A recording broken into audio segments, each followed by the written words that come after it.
So we're headed to Banjo-Kazooie now, because I did this in the wrong order of recording. I just did this purely on GamePass A to Z. So I did Banjo and Kazooie Nuts and Bolts, which is the fifth one, and now we're on Banjo-Kazooie, which is the first one. Go figure, go fight me. Don't fight me, please. So yeah, the original Banjo-Kazooie, originally out in 1998, which, yeah, you can tell. It looks, yeah, it doesn't look great, but it's, you know, it's a fucking old game. What do you expect? It's not going to look good. What do I expect? Well, I'm still going to rate it anyway because I'm an arsehole. So the game plot is around Banjo trying to find his sister who's been kidnapped by Gruntilda, or Grunty, which is a bit of a strange name. I can't imagine she would have wanted that herself, but never mind. Basically, you got to find jiggies, find puzzle pieces, and then go to that different world area, complete the level, go back to the main hub, and then I assume there's some party at the end. So let's just jump straight into this little review here. So, gameplay, yeah, it's a platformer. What more do you want from me? The gameplay's good enough. The platforming really does show its age. You'll jump for a ledge that is just not there, and it just looks like it's a lot closer than it is, but you've missed it by several yards. So yeah, gameplay gets, I don't know, a 6. It's okay, it'll do. It really does stand the test of time, but if you're going to try and play it now, you will kind of struggle with it just because it just doesn't really feel like the way it really should, or at least modern platformers should do. The gameplay is okay though, you can run around fine, the jumping's a little bit janky, it's just the platforming that does let it down, unfortunately, with this being a puzzle platformer, and that's what we've got to rate it on. Graphics, oh, this is going to set me on fire, isn't it? 4. Yes, it's an old game, but yes, I'm playing it in 2021, the year of the plague. It doesn't look great, let's be honest. I mean, it's really, maybe a couple of years ago it would have looked good. I mean, it was remastered in 2008 or something to that effect, or re-released and then put back on Game Pass. And then, yeah, it's fine, but it just doesn't set the world on fire, and definitely doesn't do much for me. Graphically, not great.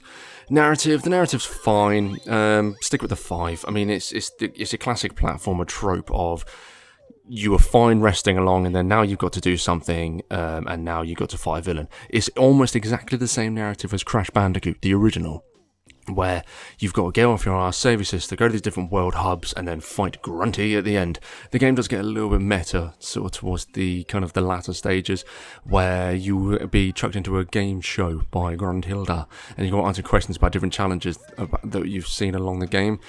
And then apparently at the end, I don't know why I'm saying apparently, I have played through it, you get invited to a barbecue, but the barbecue begins, and then it just kind of collapses on itself, where it just gets a little bit too kind of confused with what it wants to do, and where it's trying to be meta, but it also remembers that it's trying to tell a story and trying to create a franchise. It gets a little bit lost within itself. Audio, no, it's a 4. It has that annoying thing of the Banjo-Kazooie speaking to each other. Hate it. Absolutely hate it. The sounds are very janky. I mean, yeah, the world sounds alive enough, but it's alive in a sense of Crocland, or the Gobbo's alive. It's okay. It's not going to blow your mind. But it's just, the sounds are just a little bit too stock, and they just haven't translated over all this time. Again, I'm aware it's over 20 years old. Yeah, over about 20 years old. Something along those lines. I'm not going to bother trying to do the maths.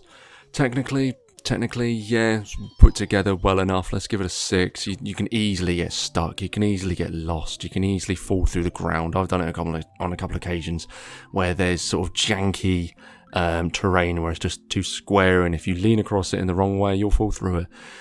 It's okay.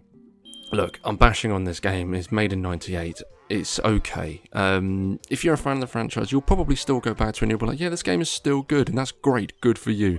But as someone who's never played Banjo-Kazooie at all, I know, it's set me on fire.